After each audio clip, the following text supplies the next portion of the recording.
الحمد للہ رب العالمین والصلاة والسلام علی سید المرسلین اما بعد۔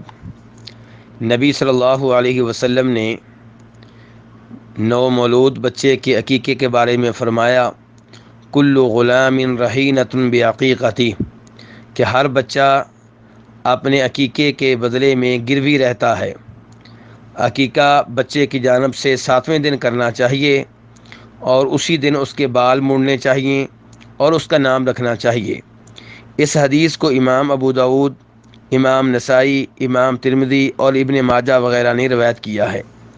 اس سے پتہ چلا کہ بچے کا جب تک عقیقہ نہ کیا جائے تو وہ گروی رہتا ہے، اور ہم سب جانتے ہیں کہ جو چیز گروی رکھی ہوئی ہو اسے واپس لینے کی ہر ممکن کوشش کرنی چاہیے، اور وہ چیز ادا کرنی چاہیے جس چیز کے ادا کر لینے کے بعد گروی واپس ہو جاتی ہے۔ تو اس لیے بچے کا عقیقہ اگر 7ویں دن نہ ہو سکے تو بعد میں کرنا چاہیے۔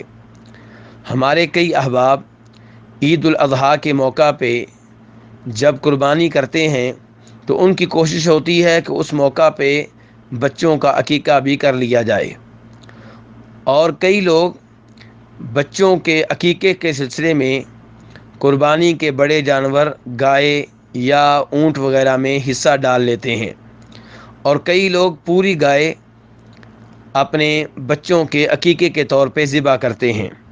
لیکن گزارش یہ ہے کہ عقیقے میں گائے ذبح کرنا یا اونٹ ذبح کرنا نبی علیہ الصلاۃ والسلام سے ثابت نہیں ہے۔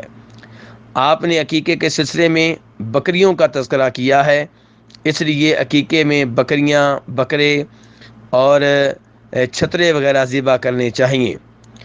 اس سلسلے میں ایک روایت آپ کے سامنے رکھنا چاہوں گا کہ امام طحاوی جن کا فقہ حنفی سے تعلق ہے اور امام بہقی جن کا فقہ شافعی سے تعلق ہے، یہ دونوں بڑے امام روایت کرتے ہیں کہ جب جناب عائشہ رضی اللہ تعالیٰ عنہ کا بھتیجا پیدا ہوا تو لوگوں نے ان سے کہا اقی عنہ جزوراً، کہ آپ اپنے بھتیجے کا عقیقہ کھلائیں اور اونٹ ذبح کریں۔